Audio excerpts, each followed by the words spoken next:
எல்லாத்தையும் நிறைவேற்றிட்டோம் இப்படி கொஞ்சம் கூட மனசாட்சியே இல்லாம இப்படி கதை விடுறீங்களே மைடியர். வேணாம் வேணாம் வேணாம் வேணாம். உங்களுக்கு தான் ஆசையா பாசமா கூப்பிட்டா பிடிக்க மாட்டேங்குது. இப்படி கதை விடுறீங்களே மைடியர் சிஎம் சார். ரீல்ஸ் வேற ரியாலிட்டி வேற நீங்களே சொல்லிட்டு இப்ப நீங்க விடுறது அம்பட்டும் ரீல்ஸ் தான். அதுல எல்லாம் பாதியில அருந்தும் போயிடுச்சு. அப்படி அருந்து போன ரீல்ஸ் எல்லாம் கொஞ்சம் என்னன்னு பாப்போமா? கேஸ் சிலிண்டருக்கு மானியமா 100 ரூபாய் தரேன்னு சொன்னீங்களே, தந்தீங்களா? 1000 ரூபாய் ஒருத்தர் விடாம எல்லா பெண்களுக்கும் தருவேன்னு சொன்னீங்களே, தந்தீங்களா? டீசல் விலையில மீதி இருக்கிற 3 ரூபாய் குறைப்பேன்னு சொன்னீங்களே, குறைச்சிங்களா? நீட்டு தேர்வை ரத்து செய்வோம்னு சொன்னீங்களே, ரத்து செஞ்சீங்களா? கல்வி கடனை ரத்து செய்வோம்னு சொன்னீங்களே, ரத்து செஞ்சீங்களா? வருஷத்துக்கு 10 லட்சம் பட்டதாரிகளுக்கு வேலை தருவேன்னு மீனவர்களை பழங்குடியின பட்டியல சேர்ப்போம்னு சொன்னீங்களே, சேர்த்தீங்களா? மீனவர்களுக்கு 2 லட்சம் வீடுகள் கட்டித்தரப்படும் சொன்னீங்களே, கட்டி தந்தீங்களா? அனைத்து மீனவ கிராமங்களிலும் மீன் உலர்த்தும் தளம் அமைக்கப்படும் சொன்னீங்களே, அமைச்சு கொடுத்தீங்களா? நெசவாளர்களுக்கு கூட்டுறவு சங்கத்துல கொடுக்கிற கடனுக்கு வட்டி 12% இருந்து 8% குறைக்கப்படும் சொன்னீங்களே, குறைச்சிங்களா? ஆட்டோ ஓட்டுறவங்களுக்கு சொந்த ஆட்டோ வாங்க 10,000 மானியம் வழங்குவோம்னு சொன்னீங்களே, வழங்குனீங்களா? அரசு ஊழியர்கள் ஆசிரியர்களுக்கு ஓல்டு பென்ஷன் ஸ்கீம் கொண்டு வருவேன்னு சொன்னீங்களே, கொண்டு வந்தீங்களா? பகுதி நேர ஆசிரியர்களுக்கு பணி நிரந்தரம்னு சொன்னீங்களே, செஞ்சீங்களா? சத்துணவு மற்றும் அங்கன்வாடி பணியாளர்களுக்கு அரசு பணி உறுதினு சொன்னீங்களே, செஞ்சீங்களா? முதியோர் உதவித்தொகை 1500 ரூபாய் தருவேன்னு சொன்னீங்களே, தந்தீங்களா? தமிழகத்தில் இருக்கும் வேலை வாய்ப்புகள்ல 75% தமிழர்களுக்கு என்ன சொன்னீங்களே, தந்தீங்களா? 3 லட்சத்தும் மேல் இருக்கிற காலி பணியிடங்கள் நிரப்பப்படும் சொன்னீங்களே, நிரப்புனீங்களா? தூய்மை பணியாளர்கள் பணி ஊதியம் ஓய்வூதியம் போன்ற கோரிக்கைகள் நிறைவேற்றப்படும் சொன்னீங்களே, நிறைவேற்றினீங்களா? மக்கள் நல பணியாளர்களாக 25,000 பெண்கள் நியமிக்கப்படுவார்கள் சொன்னீங்களே, நியமிச்சீங்களா? ரேஷன் கடையில மீண்டும் உளுந்து வழங்கப்படும் சொன்னீங்களே, கொடுத்தீங்களா?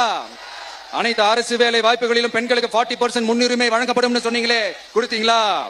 35 வயதுக்கு மேற்பட்ட திருமணமாகாத ஆதரவற்ற பெண்களுக்கு கல்வி தகுதிக்கு ஏற்ப அரசு வேலை வழங்கப்படும் சொன்னீங்களே, வழங்கினீங்களா?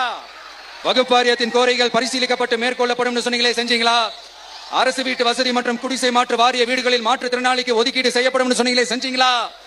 இலங்கை தமிழர்களை காப்பாற்ற ஒரே தீர்வு பொது வாக்கெடுப்பு தான், அதை நடத்த வலியுறுத்துவோம்னு சொன்னீங்களே, செஞ்சீங்களா? இப்படியே நம்ம கேள்வி கேட்டுக்கிட்டே இருக்க வேண்டியதுதான். இவங்க கிட்ட இருந்து எந்த பதிலும் வரப்போறது இல்ல. ஏன்னா இருந்தாதானே.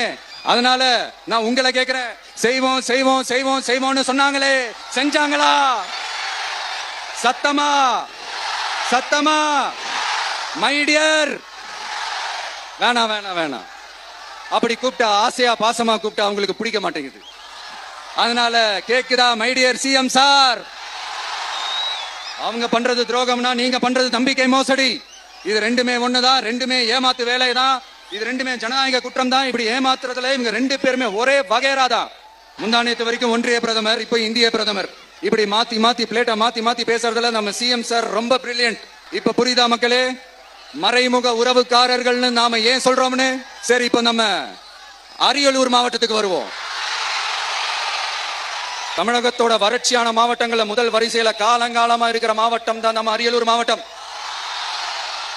சிமெண்ட் உற்பத்தியும் முந்திரி உற்பத்தியும் நடக்குது. பட்டாசு தொழிலும் கொஞ்சம் நடக்குது. ஆனா இங்க இருக்கிற இந்த தொழிலையாவது மேம்படுத்தலாம்னு இந்த கவர்மெண்ட் ஏதாவது யோசிக்குதான்னு கேட்டா ஜீரோ தான். சிமெண்ட் ஆலைகளால ஏற்படுற மாசுபாட்டுல இருந்து மக்களை பாதுகாக்க என்ன நடவடிக்கை எடுக்கப்பட்டிருக்குன்னு தெரியல. யுனெஸ்கோவோட உலக மரபு சின்னமாக அறிவிக்கப்பட்ட கங்கை கொண்ட சோழபுரம் கோயிலை முறையாக பராமரிக்கணும். ஜெயங்கொண்டத்தில் ராஜேந்திர சோழனுக்கு மணிமண்டபம் அமைக்கலையே ஏன்? மருதையாத்தோட குறுக்க வாராணவாசி தடுப்பணை கட்டுறதை பத்தி 4 வருஷமா கண்டுக்கலையே ஏன்? அரியலூர்ல இருந்து ஜெயங்கொண்டான் காட்டுமன்னார் கோயில் வழியாக சிதம்பரத்துக்கு ரயில்வே வழித்தடம் அமைக்கணும்ன்ற கோரிக்கை என்னாச்சுன்னு தெரியல. ஜெயங்கொண்டத்திலிருந்து கும்பகோணத்திற்கு ரயில்வே வழித்தடம் அமைக்கணும்ன்ற கோரிக்கை என்னாச்சுன்னு தெரியல.